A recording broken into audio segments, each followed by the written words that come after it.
নমস্কার বন্ধুরা, আশা করি তোমরা সবাই খুব ভালো আছো।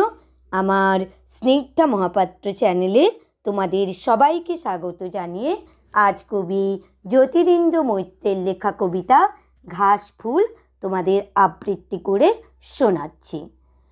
আমরা ঘাসের ছোট ছোট ফুল, খাওয়াতে দোলাই মাথা, তুলো না মোদের তুলো না পায়ে, ছিঁড়ো না নরম পাতা।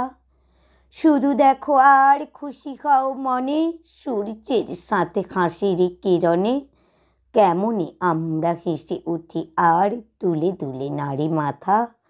ধরার বুকে স্নেহকণাগুলি ঘাস হয়ে ফুটে ওঠে, মোরা তারি লাল নীল সাদা হাসি, রূপকথা নীল আকাশের বাঁশি, শুনি আর দুলি বাতাসে যখন তারারা ফোটে।